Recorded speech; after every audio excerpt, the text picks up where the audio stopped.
Hello students, welcome to our class. My name is Parul और आज की क्लास में हम स्टार्ट करने वाले हैं new chapter that is alcohols, phenols and ethers. ठीक है, बिल्कुल नया चैप्टर शुरू करने वाले हैं। इससे पहले हम haloalkanes and haloarenes complete कर चुके हैं। उसके हमने लास्ट लेक्चर में कुछ क्वेश्चंस देखे थे। ठीक है, बिल्कुल नया चैप्टर है, बिल्कुल फ्रेश चैप्टर है, बिल्कुल फ्रेश माइंड से पढ़ना है। कुछ पुरानी चीज़ें भी यहाँ पर यूज़ होंगी, तो वो भी पुराने चैप्टर भी ध्यान से पढ़ के रखने हैं। और कुछ +1 की ऑर्गेनिक केमिस्ट्री के भी यहाँ पर पार्ट्स यूज़ होंगे। ठीक है, तो वो भी हमें कॉन्सेप्ट्स ध्यान से क्लियर करके रखने हैं। ठीक है, तो सबसे पहले हम समझेंगे कि अल्कोहल्स, फिनॉल्स, ईथर्स होता क्या है। ठीक है, तो अल्कोहल्स और फिनॉल्स को प्रिपेयर करने के लिए हमारे पास कॉमन ग्रुप होता है OH। ठीक है, इसको हम बोलते हैं हाइड्रोक्सिल ग्रुप।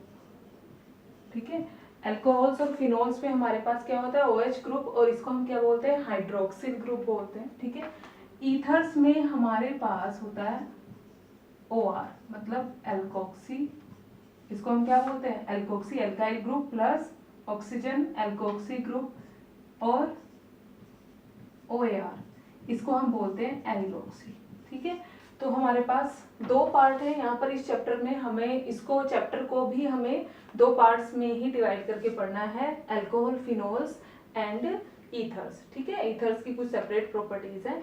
इंट्रोडक्शन हम देखेंगे, हम तीनों की कुछ जो प्रॉपर्टीज हैं कंपेयर करके पढ़ेंगे। ठीक है, उसके बाद हम ईथर्स को सेपरेट पढ़ेंगे और अल्कोहल, फिनॉल्स को अलग। ठीक है, तो यहाँ पर अल्कोहल, फिनॉल्स के लिए ग्रुप कौन सा है, OH ग्रुप है। ठीक है, क्या बोलते हैं उसको, हाइड्रोक्सिल ग्रुप। ठीक है, +1 में हमने नोमेनक्लेचर में पढ़ा है अल्कोहल्स क्या होते हैं। ठीक है, ईथर्स के लिए क्या है, OR, एल्कोक्सी और एरिलोक्सी। क्लियर। ठीक है, तो यहाँ पर हाइड्रोक्सिल ग्रुप और एल्कोक्सी ग्रुप। अगर आप एलिफेटिक हाइड्रोकार्बन, हमारे पास क्या है, एलिफेटिक हाइड्रोकार्बन है, उसमें से हाइड्रोजन माइनस करके क्या करते हैं आप, OH ग्रुप लगा देते हैं। ठीक है, हाइड्रोजन माइनस किया और क्या अटैच किया, OH ग्रुप। एग्जाम्पल हम ले लेते हैं। फर्स्ट हम क्या देख रहे हैं, एलिफेटिक हाइड्रोकार्बन में से हमने हाइड्रोजन माइनस किया, जैसे कि हमारे पास है methane, this is methane. Clear. ठीक है, यहाँ से आपको क्या करना है, एक आपने हाइड्रोजन निकाला तो क्या बचा आपके पास,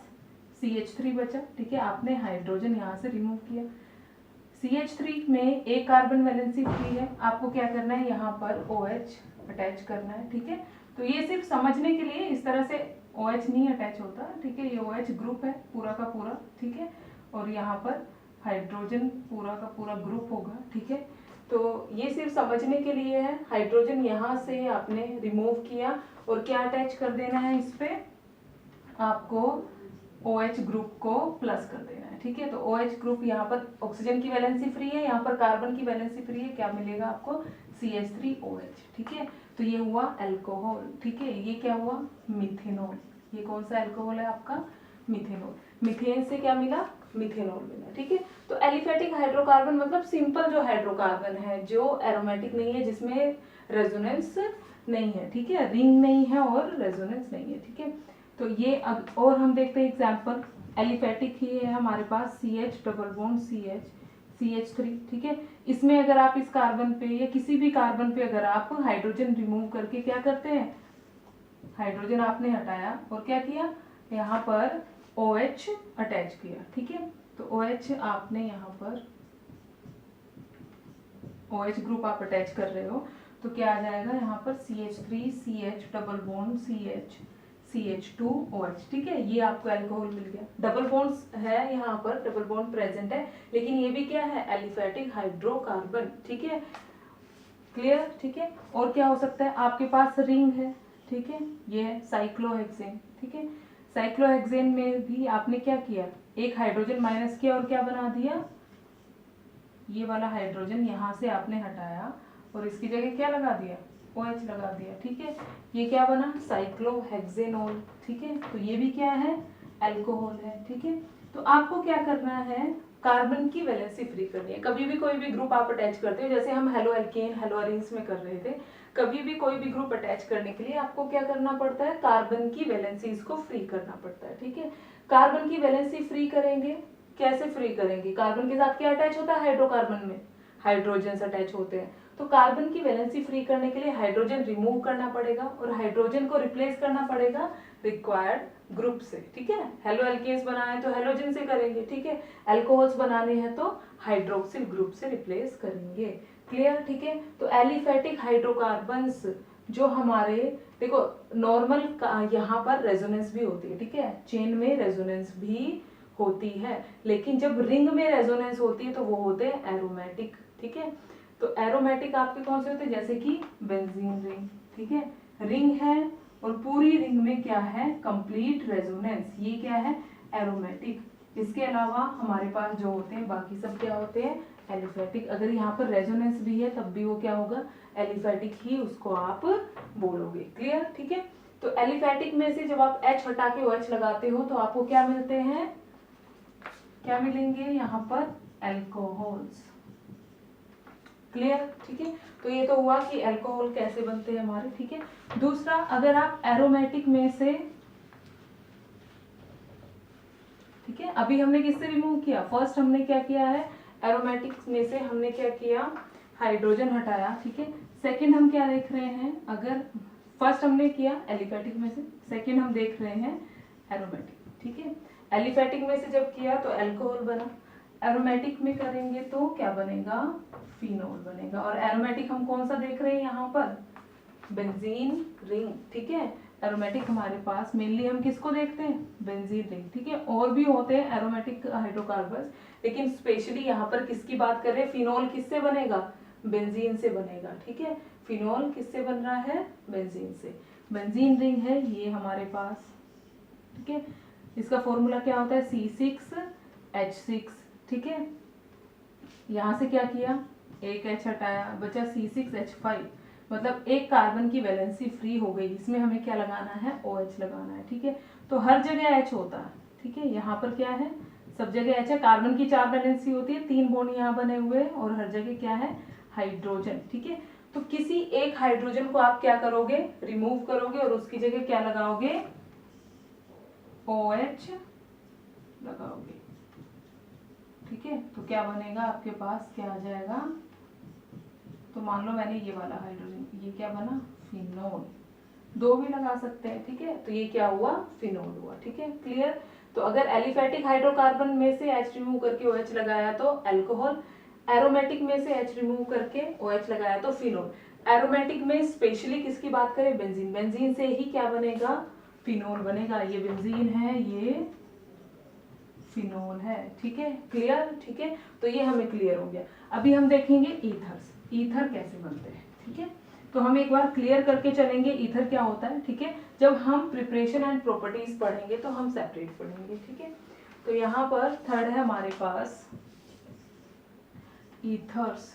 ईथर्स कैसे बनते हैं, आपके पास कोई भी क्या है, हाइड्रोकार्बन है, ठीक है। हाइड्रोकार्बन में आपको क्या करना है, आपने H हटाया, ठीक है, आपने H यहाँ से माइनस कर दिया, ठीक है, यहाँ से रिमूव कर दिया, तो आपके पास R फ्री हो गया, ठीक है। इसकी एक वैलेंसी फ्री है। R क्या होता है, एल्काइल ग्रुप, ठीक है। R क्या है, एल्काइल ग्रुप, ठीक है। ये हम हाइड्रोकार्बन की बात करें, ये पूरा का पूरा क्या है, हाइड्रोकार्बन, ठीक है। तो H हटाया, ठीक है, R है हमारे पास, ठीक है। अब इसमें क्या करना है आपको, या तो आप एल्कोक्सी ग्रुप अटैच करो, क्या किया मैंने यहाँ पे, मैंने प्लस कर दिया OR, ठीक है। OR क्या होता है, एल्कोक्सी, तो क्या बनेगा ROR, ठीक है, 2 लोन पेयर, ये क्या होता है, ईथर, क्लियर, ठीक है। क्या मिला, ROR। ईथर्स के लिए हम क्या देखते हैं, ईथर में हम कहते हैं कि हमारे पास क्या है, फंक्शनल ग्रुप O, ठीक है, और दोनों साइड क्या लगा हुआ है, कार्बन लगा हुआ है, ठीक है। तो ये हो जाएगा ईथर, क्लियर। या फिर क्या करोगे, और क्या कर सकते हो, यहाँ पर एल्लोक्सी, ठीक है। तो यहाँ पर AR मतलब क्या है, फिनाइल ग्रुप की बात कर रहे हैं, ठीक है। तो क्या हो जाएगा ROAR, ठीक है। कंप्लीट स्ट्रक्चर बनाओगे तो RO, और ये क्या है हमारे पास, ठीक है, एरोमेटिक कंपाउंड, ठीक है। तो ये हुआ ईथर। ईथर में मतलब 2 कार्बन के बीच क्या होना चाहिए, एक ऑक्सीजन एटम होना चाहिए, तो वो क्या होता है, ईथर होता है, ठीक है। तो अब हम पहचानना सीख गए, ठीक है। अगर हम कुछ कंपाउंड लिखे, जैसे मेरे पास है CH3, CH2, CH2OH, ठीक है। और मेरे पास क्या है यहाँ पर CH3CH2OH, ठीक है। और क्या है, और हमारे पास हो सकता है यहाँ पर CH3 लगा हुआ है, ये OH, ठीक है। और क्या हो सकता है CH3 CH2O CH2 CH3, ठीक है, ये हो सकता है। अब हम पहचानेंगे, ठीक है, 4 कंपाउंड लिखे हुए हैं, पहचानेंगे, ठीक है। सबसे फर्स्ट में इसमें देखते हैं कि क्या लगा हुआ है। एक आपके पास यहाँ पर क्या है, OH ग्रुप है। क्या है, ऑक्सीजन के एक साइड कार्बन है लेकिन दूसरी साइड तो क्या है, हाइड्रोजन। तो पूरा क्या ग्रुप हुआ, ये OH, ठीक है। तो ये क्या हुआ, अल्कोहल। अब नेक्स्ट आ जाओ। नेक्स्ट में क्या है, यहाँ बेंजीन रिंग है, ठीक है। यहाँ बेंजीन रिंग तो है लेकिन जो OH है आपका वो किससे जुड़ा हुआ है, नॉर्मल चेन से जुड़ा हुआ है, डायरेक्ट आपके एरोमेटिक जो कंपाउंड है उससे अटैच नहीं है, बेंजीन से अटैच नहीं है। तो ये भी क्या हुआ, ये भी क्या है, अल्कोहल है, ठीक है। नेक्स्ट आप देखो यहाँ पर, यहाँ आ जाओ। यहाँ पर आप देखो ये चेन है आपके पास, ये भी एक आपके पास रिंग है, ठीक है। OH किससे अटैच है, एलिफैटिक से अटैच है या फिर एरोमेटिक से, एरोमेटिक से अटैच है। तो ये जो कंपाउंड है ये क्या है, फिनोल। लेकिन फिनोल में बेंजीन रिंग पे क्या है, मिथाइल ग्रुप लगा हुआ है, ठीक है। तो ये सब्स्टिट्यूटेड फिनोल है, ठीक है।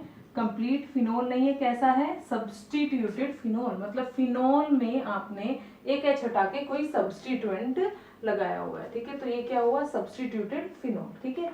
नेक्स्ट आप देखो, ऑक्सीजन है, दोनों साइड कार्बन से कवर है, तो ये क्या हुआ, ईथर हुआ, ठीक है। तो अब हम पहचानना सीख गए कि हमारे पास क्या है, अल्कोहल है, फिनोल्स है और क्या है, ईथर्स है। क्लियर, ठीक है। अब हम पढ़ेंगे क्लासिफिकेशन, ठीक है। क्लासिफिकेशन तीनों की अलग अलग पढ़ेंगे, पहले अल्कोहल्स के लिए, फिनोल्स के लिए, देन किसके लिए, ईथर्स के लिए, ठीक है।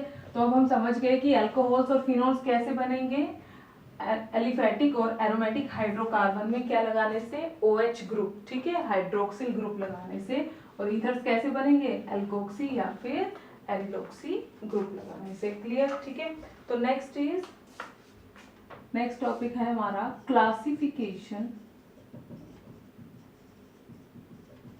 ऑफ अल्कोहल्स, ठीक है। तो ये क्लासिफिकेशन हमें ध्यान किस लिए रखनी होती है, क्लासिफिकेशन ऐसे आपको क्वेश्चन ऐसे नहीं आएगा कि आप डिफरेंट टाइप्स बताओ अल्कोहल्स के, ऐसे नहीं आएगा आपको। जब MCQs आते हैं, जब ऑब्जेक्टिव क्वेश्चन आते हैं तो उसमें कुछ एक कॉमन नेम आपको लिख के दे देंगे, ठीक है। तो आपको पहचानने के लिए क्लासिफिकेशन जाननी जरूरी है, ठीक है। तो क्लासिफिकेशन ऑफ अल्कोहल्स हम पढ़ रहे हैं। फर्स्ट है on the basis of number of hydroxyl groups. OH group क्या है, हाइड्रोक्सिल ग्रुप, ठीक है। तो कितने OH ग्रुप लगे हुए हैं उसके बेसिस पे क्या करना है, आपको डिवाइड करना है अल्कोहल्स को, ठीक है। एक है आपके पास CH3CH2OH, ठीक है। एक आपके पास है CH2OH CH2OH, ठीक है, ये है, ठीक है। एक और है आपके पास, ठीक है, CH3CH2OH CH2OH, ठीक है। और क्या है आपके पास CH2CH2CH2OH OH, ठीक है। अब देखो किसी में 2 हाइड्रोक्सिल ग्रुप लगे हैं, किसी में 3 लगे हैं, ठीक है, 4 भी हो सकते हैं, 5 भी हो सकते हैं, ठीक है। एक चीज ध्यान रखनी है, 1 कार्बन, ठीक है, ठीक है। अगर आपके पास कोई कार्बन है, ठीक है, एक कार्बन पे सिर्फ एक ही हाइड्रोक्सिल ग्रुप आ सकता है, ठीक है। 2 हाइड्रोक्सिल ग्रुप आते हैं तो वो अनस्टेबल होते हैं, ये आपको ध्यान रखना है, हमेशा ध्यान रखना है। एक कार्बन पे क्या आएगा, एक ही हाइड्रोक्सिल ग्रुप आएगा, एक से ज्यादा हाइड्रोक्सिल ग्रुप आप नहीं लगाओगे, ठीक है। चेन में आप कितने भी हाइड्रोक्सिल ग्रुप लगा सकते हो लेकिन एक कार्बन पे आपको एक ही लगाना है, ठीक है। अब यहाँ पर देखो, जब एक ही हाइड्रोक्सिल ग्रुप होता है तो हम उसको बोलते हैं मोनोहाइड्रिक अल्कोहल्स, ठीक है। ये क्या है, मोनोहाइड्रिक अल्कोहल्स, ठीक है। जब 2 हमारे पास होते हैं तो उनको हम बोलते हैं डाइहाइड्रिक अल्कोहल, ठीक है। तो ये भी डाइहाइड्रिक अल्कोहल है और ये भी डाइहाइड्रिक अल्कोहल है, ये भी, ठीक है, दोनों क्या है, डाइहाइड्रिक, ठीक है। ये जो कंपाउंड है हमारे पास, इसका एक बहुत ही फेमस कॉमन नेम है, इसको हम बोलते हैं इथाइलिन ग्लाइकोल। इथाइलिन क्यों बोल रहे हैं, क्योंकि इथेन जो है, यहाँ पर जो इथाइल ग्रुप होता है, ठीक है, उसका जो कॉमन नेम होता है उसको हम क्या कहते हैं, इथाइलिन, ठीक है। तो इथाइलिन ग्लाइकोल, इन से आप डबल बॉन्ड के साथ इस कंफ्यूज नहीं होना है, ठीक है, ये कॉमन नेम है। इन हम लगाते हैं डबल बॉन्ड के लिए कब, IUPAC नेम में, तो इथाइलिन है, इथीन नहीं है, ठीक है। इथाइलिन मतलब 2 कार्बन, ठीक है, और ग्लाइकोल मतलब दोनों पे एक एक आपका क्या लगा हुआ है, अल्कोहल ग्रुप, ठीक है, हाइड्रोक्सिल ग्रुप। तो ये हुआ इथाइलिन ग्लाइकोल, कॉमन नेम है, ठीक है। IUPAC नेम हम लिखना सीखेंगे, ठीक है, रूल्स के अकॉर्डिंग लिखना होता है, ठीक है। तो ये दोनों डाइहाइड्रिक क्योंकि 2 आए, ठीक है। अब ये इसमें क्या है, 3 है, इसको हम बोलेंगे ट्राइहाइड्रिक अल्कोहल, ठीक है, क्या हो जाएगा, ट्राइहाइड्रिक अल्कोहल, क्लियर, ठीक है। अब यहाँ पर देखो, इसका भी कॉमन नेम है, इसको हम बोलते हैं ग्लिसरॉल। तो कहीं पर ग्लिसरॉल लिखा हुआ आए तो आप क्या करेंगे, प्रोपेन लेंगे और तीनों पर H हटा के एक एक हाइड्रोक्सिल ग्रुप लगा देंगे, ठीक है। अगर मोर देन 3 हुआ, मोर देन 3 होंगे, ठीक है, अल्कोहल जो आपके हाइड्रोक्सिल ग्रुप है, ठीक है, उसमें आपको क्या लिखना है, पॉलीहाइड्रिक अल्कोहल्स, ठीक है, क्या लिखना है, पॉलीहाइड्रिक अल्कोहल्स, ठीक है, क्लियर, ठीक है। Monohydric, dihydric, trihydric and polyhydric. तो ये क्लासिफिकेशन थी किसके बेसिस पे, नंबर ऑफ OH ग्रुप्स के बेसिस पे, ठीक है। नेक्स्ट हम देखेंगे टाइप ऑफ कार्बन के बेसिस पे आपके किस तरह से अल्कोहल्स को हम डिवाइड करते हैं, ठीक है। हमने क्लासिफिकेशन हेलो एल्केन्स और हेलोरीज में भी पढ़ी है, ठीक है, उसी तरह से हमें यहाँ पे भी पढ़नी है, ठीक है। सेकेंड है हमारे pass on the basis of type of carbon, ठीक है, जिस कार्बन पे, कार्बन कौन सा है, जिस कार्बन पे आपका OH ग्रुप अटैच्ड है वो किस टाइप का है, ठीक है, on the basis of type of carbon having OH group, ठीक है। फर्स्ट हमारे पास है sp3 hybridised carbon. sp3 hybridised carbon कौन से होते हैं, जिनके 4 आपके अलग अलग बॉन्ड बनते हैं। कितने बॉन्ड बनते हैं, 4, 4 सिग्मा बॉन्ड्स जिसके बनते हैं उसको हम बोलते हैं क्या, sp3 हाइब्रिडाइज्ड कार्बन, ठीक है। हाइब्रिडाइजेशन के लिए आप क्या करते हैं, हाइब्रिडाइजेशन के लिए आपको total number of sigma bonds plus क्या करना है, लोन पेयर्स, ये आपको काउंट करने होते हैं, ठीक है। तो कार्बन के पास ऑक्टेट कंप्लीट करने के बाद लोन पेयर नहीं बचते, तो 4 सिग्मा बॉन्ड होते, तो तब आप उसको क्या बोलोगे, sp3 हाइब्रिडाइज्ड, ठीक है, क्लियर है, ठीक है। तो ये आपको ध्यान रखना है, ठीक है, हाइब्रिडाइजेशन निकालना आना चाहिए, उसके लिए +1 का केमिकल बॉन्डिंग और आपको जो बेसिक केमिस्ट्री है, ठीक है, ऑर्गेनिक, ठीक है, ऑर्गेनिक बेसिक्स जो है वो आपको क्लियर होने चाहिए। sp3 हाइब्रिडाइज्ड कार्बन के बेसिस पे आप किस तरह से आप इसको डिवाइड करेंगे, ये sp3 है, 4 बॉन्ड बने, 3 हाइड्रोजन के साथ और 1 OH के साथ, ठीक है।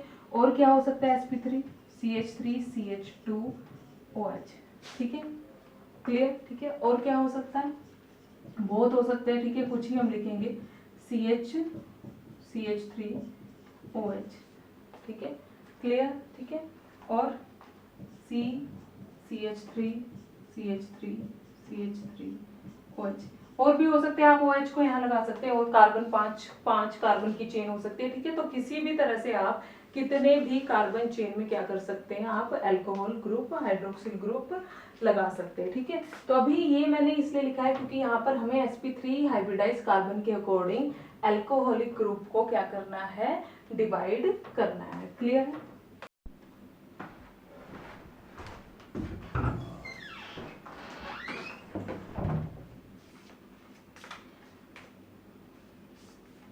जब आपका जो OH ग्रुप है किसी ऐसे sp3 हाइब्रिडाइज्ड कार्बन से अटैच होगा जो सिर्फ एक ही कार्बन से अटैच है, तो आप उसको बोलोगे 1 डिग्री अल्कोहल, या फिर क्या बोलोगे उसको, प्राइमरी अल्कोहल, ठीक है। तो आपको अल्कोहल की डिग्री जानने के लिए आपको देखना है किस कार्बन से अटैच है।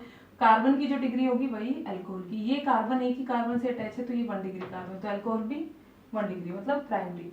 ये जो कार्बन है ये 2 कार्बन से अटैच है, मतलब ये 2 डिग्री है तो अल्कोहल भी क्या हो जाएगा, 2 डिग्री हो जाएगा। ठीक है, तो ये क्या हुआ, सेकेंडरी। क्लियर, ठीक है।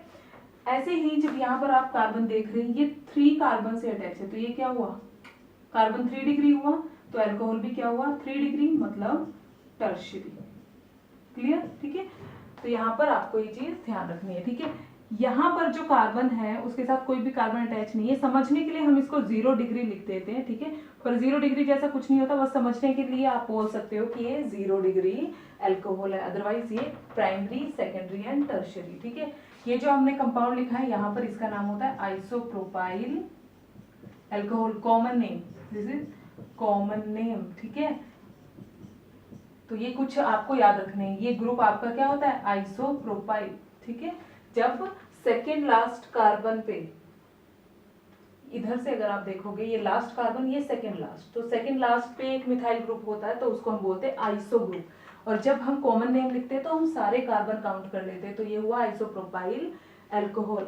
इस तरह से ये आपका ये हुआ टर्शियरी, टर्शियरी ब्यूटाइल अल्कोहल। ये कॉमन नेम है, कॉमन नेम में आप मेन चेन सेलेक्ट नहीं करते, आप क्या करते हो, सारे के सारे कार्बन आप यहाँ पर काउंट करते हो। क्लियर, ठीक है।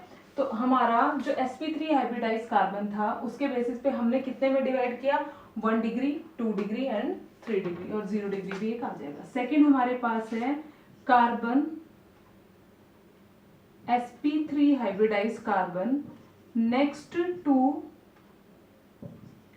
sp2 hybridised carbon. ठीक है, हमारा जो sp3 हाइब्रिडाइज्ड कार्बन होगा वो कहां पर लगा होगा, next to sp2 hybridised carbon. ठीक है, तो इसमें 2 तरह से हो सकता है। ठीक है, फर्स्ट हमारा है, फर्स्ट हम लिखेंगे एलाइलिक।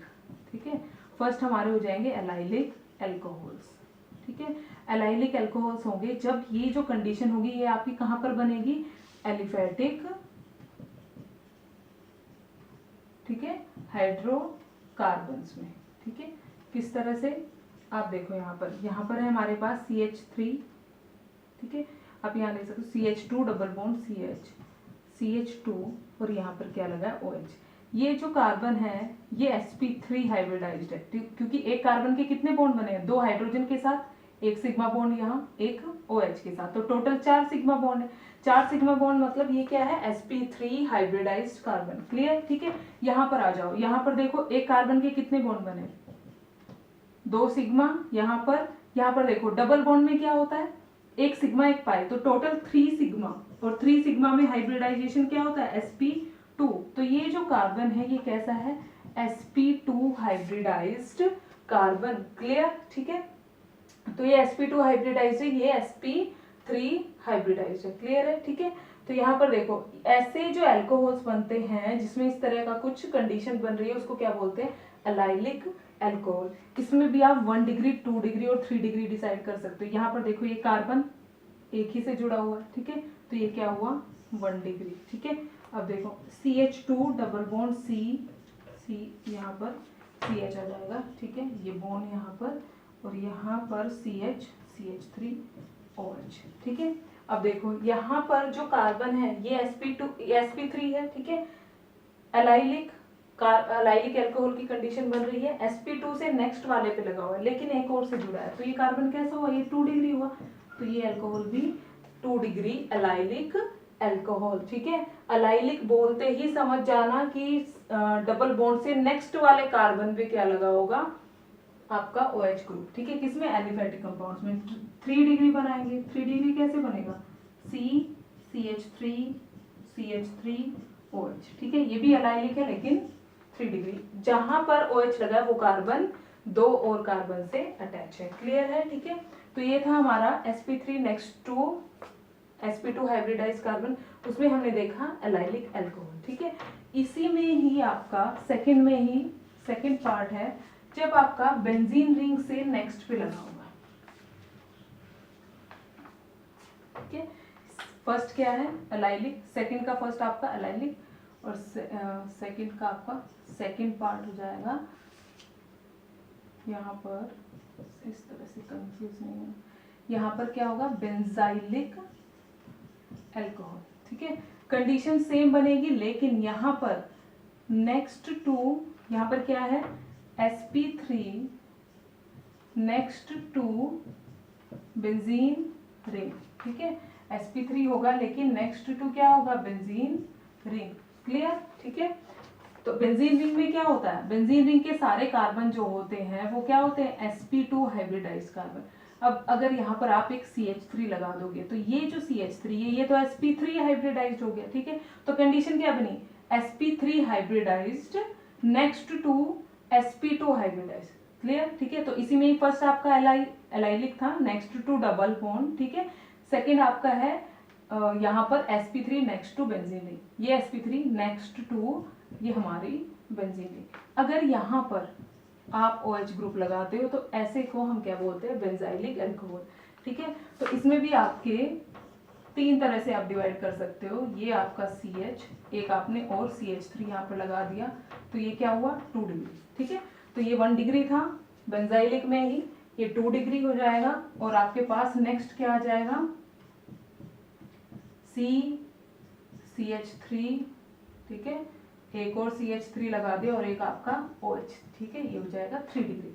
मतलब डिग्री ऑफ कार्बन जिससे आपका जो अल्कोहल ग्रुप है, हाइड्रोक्सिल ग्रुप है, वो अटैच्ड है। क्लियर है? ठीक है, तो यहाँ पर हमारा क्लासिफिकेशन कौन सी खत्म हुई, second classification sp3 next to sp2 hybridised carbon. Clear? ठीक है, अब हमारी थर्ड क्लासिफिकेशन है हाइड्रोक्सिल ग्रुप कहाँ पर अटैच होगा, direct on sp2 hybridised carbon. ठीक है, तो टाइप ऑफ कार्बन क्या आएगा, थर्ड हमारा ऑन sp2 हाइब्रिडाइज्ड कार्बन। ठीक है, तो जो आपका OH ग्रुप होगा वो कहाँ पर लगा होगा, sp2 हाइब्रिडाइज्ड कार्बन पर लगा होगा। जैसे कि आपके पास है CH2 डबल बॉन्ड CH। ठीक है, और यहाँ पर ये क्या है, OH। ठीक है, कार्बन की वैलेंसी का हमेशा ध्यान रखना है। ठीक है, 4 वैलेंसी होती है, हमेशा आपको कंप्लीट करके रखनी है। ठीक है, इसलिए हमेशा हाइड्रोजन काउंट करने हैं। ठीक है, अब देखो ये यहाँ पर जो आपका कार्बन है H, 1 सिग्मा 2 सिग्मा, 1 सिग्मा यहाँ पर और 1 पाई, 3 सिग्मा, 3 सिग्मा मतलब sp2 हाइब्रिडाइज। तो ये sp2 हाइब्रिडाइज्ड कार्बन है, तो डायरेक्ट OH आपने कहाँ पर लगा दिया, sp2 हाइब्रिडाइज्ड कार्बन पर OH लगा दिया, और ऐसे कंपाउंड को हम बोलते हैं विनाइलिक। ठीक है, तो ये विनाइलिक अल्कोहल है। क्लियर? ठीक है, तो ये हुआ आपका लास्ट। ठीक है, थर्ड आपका क्या होगा, अल्कोहल का टाइप क्या हुआ, विनाइलिक अल्कोहल। ठीक है, तो ये थी हमारी कंप्लीट क्लासिफिकेशन ऑफ अल्कोहल्स। ठीक है, नेक्स्ट हम पढ़ रहे हैं क्लासिफिकेशन ऑफ फिनॉल्स। ठीक है, फिनॉल को क्लासिफाई करना सिंपल है। ठीक है, नेक्स्ट क्या है हमारा, क्लासिफिकेशन ऑफ फिनॉल्स। फिनॉल्स आप कैसे प्रिपेयर करते हैं, जब डायरेक्ट आप OH ग्रुप जो है ऑन बेंजीन रिंग। ठीक है, अगर नेक्स्ट टू बेंजीन रिंग आप लगाते हैं तो वो क्या बनता है, बेंजाइलिक अल्कोहल। कभी भी कंफ्यूज नहीं होना कि वो फिनॉल है। ठीक है, नेक्स्ट टू बेंजीन रिंग हमेशा बेंजाइलिक अल्कोहल बनता है। अगर आप डायरेक्ट बेंजीन रिंग पे लगाएंगे तो ये क्या बनेगा, आपका फिनॉल बनेगा। ठीक है, फिनॉल बनेगा। ठीक है, यहाँ पर ये जो कार्बन है 2 डिग्री। ठीक है, तो हमेशा यही कंडीशन रहने वाली है। ठीक है, क्योंकि बेंजीन रिंग में हमेशा ऐसी कंडीशन रहेगी, तो OH आप किसी भी कार्बन पर लगाओ हमेशा यही कंडीशन रहेगी। ये क्या बना, फिनॉल बना। ठीक है, आप इसको डिवाइड कर सकते हो on the basis of number of carbon. ठीक है, जैसे on the basis of number of hydroxyl group. ठीक है, जैसे यहाँ पर एक ही हाइड्रोक्सिल ग्रुप लगाया तो ये हुआ मोनोहाइड्रिक फिनॉल। ठीक है, क्या हुआ, मोनोहाइड्रिक फिनॉल। ठीक है, ऐसे ही आपके पास यहाँ पर 2 OH आ जाए तो ये हुआ डाइहाइड्रिक फिनॉल। क्लियर? ठीक है, इसी तरह से अगर आपके पास OH, एक यहाँ पर OH, एक और पैरा पे भी OH आपने लगा दिया तो यहाँ पर क्या है, ट्राइहाइड्रिक फिनॉल। ठीक है, तो इस तरह से नंबर ऑफ हाइड्रोक्सिल ग्रुप के बेसिस पे आप फिनॉल्स को भी क्लासिफाई कर सकते हैं। ठीक है, आगे हम जब IUPAC नोमेनक्लेचर पढ़ेंगे तब हम देखेंगे किस तरह से नोमेनक्लेचर आपको करना है। ठीक है, तो ये क्या हुआ, मोनोहाइड्रिक फिनोल, डाइहाइड्रिक और ट्राइहाइड्रिक फिनोल। ठीक है, सब्स्टिट्यूटेड फिनोल हो जाएंगे। ठीक है, और क्या हो सकता है, आप क्या कर सकते हो, कोई सब्स्टिट्यूएंट लगा सकते हो, तो वो क्या हो जाएंगे, सब्स्टिट्यूटेड फिनोल। ठीक है, जैसे आपने यहाँ पर OH लगाया तो आपने यहाँ पर CH3 लगाया। ठीक है, तो ये फिनोल नहीं है, क्या है, सब्स्टिट्यूटेड फिनोल है, एक सब्स्टिट्यूएंट लगाया, 2 भी लगा सकते हो, 3 भी लगा सकते हो। ठीक है, क्लियर है। ठीक है, और कोई नाइट्रो ग्रुप लगा सकते हो। ठीक है, हैलोजेंस लगा सकते हो, तो कोई भी ग्रुप आप लगा सकते हो। जब तक OH ग्रुप बाकी आने वाले ग्रुप से प्रायोरिटी में ज्यादा है तो तब तक ये क्या रहेगा, फिनोल रहेगा। ठीक है, अदरवाइज ग्रुप अगर आपका OH ग्रुप से बड़ा है, ठीक है, जैसे कार्बोक्सिलिक ग्रुप आ गया, ठीक है, तो कंपाउंड की प्रॉपर्टी चेंज हो जाएगी। ठीक है, तब प्रिंसिपल फंक्शन ग्रुप के अकॉर्डिंग आपका कंपाउंड क्या करेगा, बिहेव करेगा। क्लियर है। ठीक है, तो ये थी हमारी classification of alcohols and phenols. ठीक है, नेक्स्ट है हमारा क्लासिफिकेशन ऑफ ईथर्स। नेक्स्ट क्या है, क्लासिफिकेशन ऑफ ईथर्स। ठीक है, ईथर्स मैंने बताया था आपका ऑक्सीजन के दोनों साइड क्या होना चाहिए, कार्बन होना चाहिए, तब क्या बनते हैं आपके ईथर्स बनते हैं। ROR हो सकता है, ROAR, AR मतलब एराइल ग्रुप, मतलब फिनाइल ग्रुप। ठीक है, और फिनाइल और फिनोल में कंफ्यूज नहीं होना, फिनोल है ये, ठीक है, ये फिनोल है। ठीक है, फिनाइल क्या है, फिनाइल है जब आपके पास बेंजीन रिंग है। ठीक है, बेंजीन रिंग में कितने H होते हैं,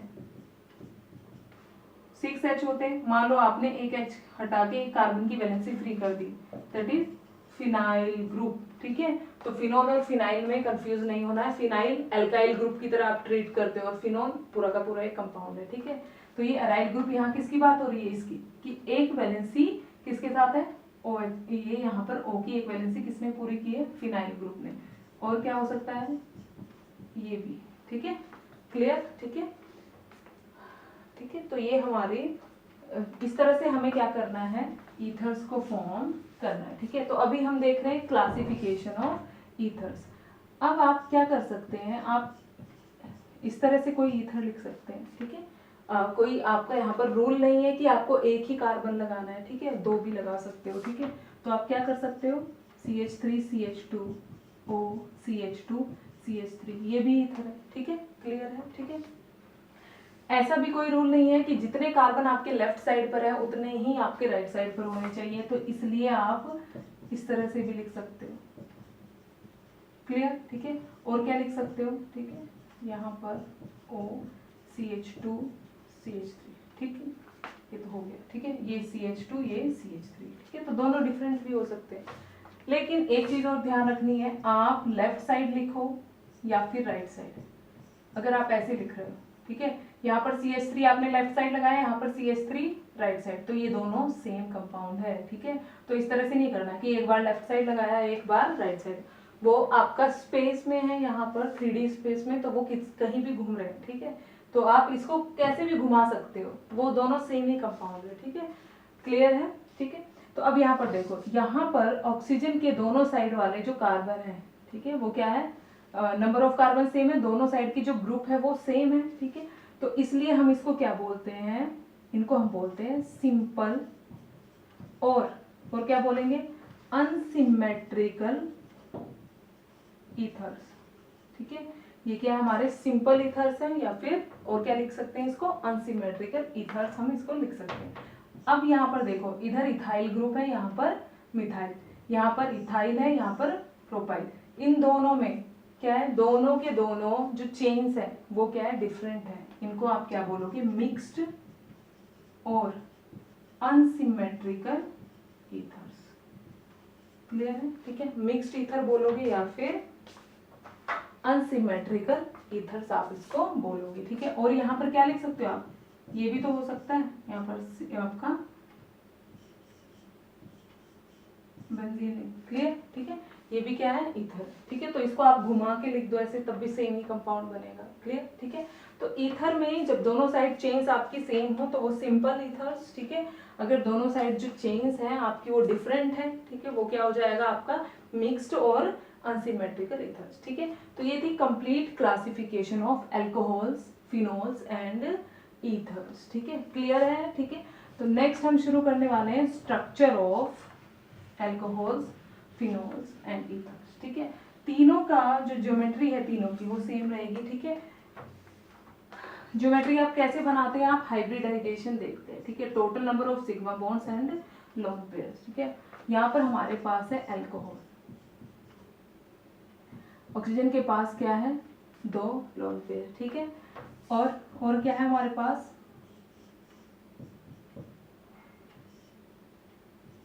फिनोल है। ठीक है, ये है फिनोल। नेक्स्ट है हमारे पास ईथर। ठीक है, क्लियर है? ठीक है, आप देखो 2 सिग्मा बॉन्ड 2 लोन पेयर, सब में यही है। ठीक है, ये सिग्मा बॉन्ड और 2 लोन पेयर। ठीक है, तो क्या वो वैल्यू क्या आ रही है, H equals to 4, 2 sigma bonds 2 lone pair. जब 4 आता है तो हाइब्रिडाइजेशन sp3, तो यहाँ पर भी sp3, ये भी sp3, हाइब्रिडाइजेशन किसका देख रहे हैं, ऑक्सीजन का। ठीक है, ये भी हमें ध्यान रखना है कि हाइब्रिडाइजेशन जो होता है किसी एक ही एटम का होता है, कभी भी पूरे के पूरे कंपाउंड का हाइब्रिडाइजेशन फाइंड नहीं करना है। इसका भी sp3 किसके अकॉर्डिंग देख रहे हैं आप, जिसको आप सेंट्रल एटम मान के चलो, या फिर आप किसी भी पूरे कंपाउंड में आप किसी का भी हाइब्रिडाइजेशन फाइंड कर सकते हो। ठीक है, तो तीनों के तीनों क्या है, sp3, तो तीनों की ज्योमेट्री क्या हो जाएगी, टेट्राहेड्रल। ठीक है, तीनों की ज्योमेट्री क्या है, टेट्राहेड्रल है। क्लियर? ठीक है, अब यहाँ पर देखो, यहाँ पर जो आपका कंपाउंड है, यहाँ पर 2 क्या है, लोन पेयर। ठीक है, सब में यही केस है। अब लोन पेयर को तो आप शेप में इंक्लूड नहीं करते, शेप में आप सिर्फ बॉन्ड पेयर को इंक्लूड करते हैं, और ज्योमेट्री में आप लोन पेयर और बॉन्ड पेयर। बॉन्ड पेयर क्या कहते हैं, बॉन्ड पेयर किसको कहते हैं, ये जो बॉन्ड्स बने हुए ये क्या है, बॉन्ड पेयर। ठीक है, तो जब आप शेप फाइंड करोगे तब आप लोन पेयर को काउंट ना करके सिर्फ क्या देखोगे, बॉन्ड पेयर। तो ये कौन सी शेप बनी, यहाँ पर ये क्या है, ज्योमेट्री। ठीक है, शेप तीनों की क्या शेप हो जाएगी, बेंट शेप। ठीक है, ये भी बेंट, और क्या बोलते हो, एंगुलर। ठीक है, ये सब कहाँ पढ़ते हैं हम, केमिकल बॉन्डिंग में। ठीक है, इसलिए +1 की केमिस्ट्री आपको ध्यान से पढ़नी है, ध्यान से आपको आनी चाहिए। ठीक है, कुछ बेसिक कॉन्सेप्ट्स हैं हमारे जो हम +1 में ही पढ़ते हैं, और यहाँ पर हम क्या करते हैं, अप्लाई करते हैं। ठीक है, तो तीनों की शेप जो होती है वो बेंट होती है और एंगुलर। क्लियर? ठीक है, तो ये हो गया। अब यहाँ पर आप देखो, यहाँ पर हमारा जो एंगल होता है, एक्चुअल जो एंगल होता है टेट्राहेड्रल में क्या होगा, 109.5। ठीक है, ये हमारा होता है 109.5 डिग्री। ठीक है, जब आप यहाँ पर एंगल देखोगे, ये कब है, मान लो आपके पास चारों के चारों जो है वो सिग्मा बॉन्ड्स है। ठीक है, तब क्या होता है, आपका जो एंगल होता है 2 बॉन्ड पेयर के बीच में वो 109.5 डिग्री, इन दोनों के बीच में भी 10, इन दोनों के बीच में, इसके और इसके बीच में भी 109.5 डिग्री। लेकिन यहाँ पर देखो, यहाँ पर क्या है, 2 लोन पेयर है। ठीक है, जब ये दोनों लोन पेयर रिपल्शन करते हैं, आपने पढ़ा होगा केमिकल बॉन्डिंग में कि लोन पेयर रिपल्शन जो होता है वो सबसे ज्यादा होता है। ठीक है, फिर उसके बाद lone pair bond pair repulsion उससे कम, और लास्ट में जो होता है वो सबसे कम होता है बॉन्ड पेयर रिपल्शन। क्लियर? ठीक है, तो तीनों में ही 2 लोन पेयर है। ठीक है, तो सब में लोन पेयर रिपल्शन हो रहा है। तो ये जो लोन पेयर है ये ऊपर से एक दूसरे को रिपेल करेंगे, जब ये ऊपर से रिपेल करेंगे ये दोनों कॉन्ट्रैक्ट होना शुरू हो जाएंगे। ठीक है, तो एक्चुअल स्ट्रक्चर कैसे 3D में है। ठीक है, तो यहाँ पर ये आपका ये, ठीक है, ये दोनों जब रिपेल करेंगे आपस में, यहाँ क्या होगा, रिपल्शन, तो ये दोनों आपस में कॉन्ट्रैक्ट होना शुरू हो जाएंगे। ठीक है, तो इसलिए जो एंगल होता है वो यहाँ पर 109.5 डिग्री से कम हो जाता है। ठीक है, यहाँ पर जो टेट्राहेड्रल में एंगल होता है वो कितना होता है, 109.5 डिग्री एक्चुअल जो एंगल होता है। लेकिन यहाँ पर क्या है, 2 लोन पेयर भी प्रेजेंट है। ठीक है, तो क्या होगा, इनके बीच में जो रिपल्शन हुआ है दोनों की रिपल्शन की वजह से क्या होगा, यहाँ पर आर और एच के जो एंगल है वो उनके बीच का वो क्या हो जाएगा, कॉन्ट्रैक्ट होना शुरू हो जाएगा। इसलिए जो एंगल होता है यहाँ पर वो टेट्राहेड्रल से, एक्चुअल टेट्राहेड्रल से कितना होता है, कम हो जाता है। ठीक है, तो वैल्यूज नहीं याद करनी है आपको, क्या करना है, आपको सिर्फ ध्यान रखना है कि रीजन क्या है। ठीक है, रीजन क्या है, ऊपर से लोन पेयर रिपल्शन हो रहा है जो कि सबसे ज्यादा होता है। ठीक है, और बॉन्ड पेयर को वो क्या करेगा, कॉन्ट्रैक्ट कर देगा, तो एक्चुअल एंगल से यहाँ पर एंगल कम हो जाएगा। क्लियर। अब नेक्स्ट पर आ जाते हैं, तो यहाँ पर क्या है, हमारा जो एंगल है हम क्या याद कर सकते हैं, लेस होता है किसे, टेट्राहेड्रल एंगल। ठीक है, क्यों हो रहा है लेस, क्योंकि यहाँ पर क्या है, लोन पेयर रिपल्शन। ठीक है, अब यहाँ पर देखो, यहाँ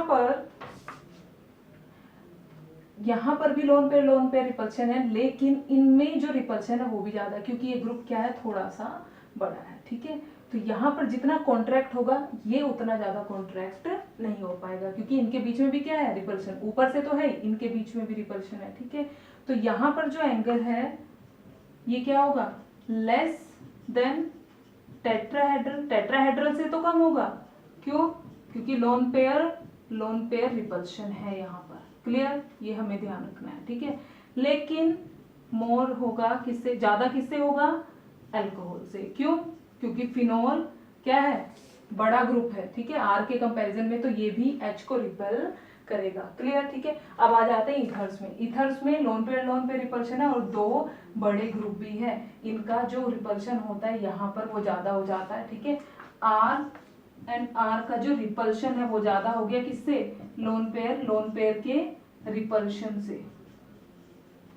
ठीक है, तो आर और आर का रिपल्शन ग्रुप का, कितने भी बड़े ग्रुप आप लगा सकते हो। ठीक है, इथाइल, मिथाइल, प्रोपाइल, कुछ भी आप लगा सकते हो, तो उनका जो रिपल्शन है वो लोन पेयर से ज्यादा हो जाता है, जिसकी वजह से ये एंगल क्या हो गया, ये एंगल क्या हो जाता है, मोर देन टेट्राहेड्रल। तो आपको कंपेयर करने के लिए आ सकता है। ठीक है, क्लियर है। ठीक है, कई बार हमसे पूछ लेते, जैसे H2O है हमारे पास, वाटर में भी लोन पेयर रिपल्शन है, दो ही लोन पेयर, लेकिन इसका एंगल जो है ये आपका काफी कम हो जाता है, 104.5 डिग्री के अराउंड हो जाता है। ठीक है, और यहाँ पर आपका 108 डिग्री के अराउंड होता है। तो यहाँ पर ज्यादा क्यों है, दो ही लोन पेयर है, और वहां पर कम क्यों है, आप क्या बोलोगे, यहाँ पर बल्कि ग्रुप लगाया एच के कंपेरिजन में, जिससे कि क्या हो रहा है, यहाँ पर भी नीचे भी क्या है, बॉन्ड पेयर में भी रिपल्शन है, वहां पर बॉन्ड पेयर में ना, यहाँ पर ये जो है, ये जो ग्रुप लगा है, स्पेशली बॉन्ड पेयर का रिपल्शन नहीं, किसका देख रहे हैं, ग्रुप का रिपल्शन, ग्रुप के अकॉर्डिंग आप देख रहे हो, तो वहां तो छोटे छोटे ग्रुप लगे हैं, वो इतना ज्यादा रिपेल नहीं कर पाते, तो लोन पेयर बिल्कुल कॉन्ट्रैक्ट कर देता है। यहाँ पर भी कॉन्ट्रैक्ट करता है, लेकिन आर इसको रिपेल करेगा, तो एंगल उससे काफी ज्यादा हो जाता है। ठीक है, तो आपको एक दूसरे से कंपेयर करके देखना है। तो आज के लेक्चर में हमने इंट्रोडक्शन देखा, हमने पहचानना सीखा, एल्कोहल्स क्या होते हैं, फिनोल्स क्या होते हैं, ईथर्स क्या होते हैं। ठीक है, क्लासिफिकेशन पढ़ी। ठीक है, किस तरह से आपको डिवाइड करना है। ठीक है, बहुत सारे तरह के आपके पास एल्कोहल्स, फिनोल्स आएंगे, तो आपको उन्हें डिवाइड करना है। ठीक है, और हमने इनका जो है स्ट्रक्चर देखा। ठीक है, कंपैरिजन करना आना चाहिए। ठीक है, तो ये आज का हमारा लेक्चर यहाँ पर कंप्लीट होता है। ठीक है, नेक्स्ट लेक्चर में हम शुरू करेंगे nomenclature of alcohol, phenols and ethers. Thank you.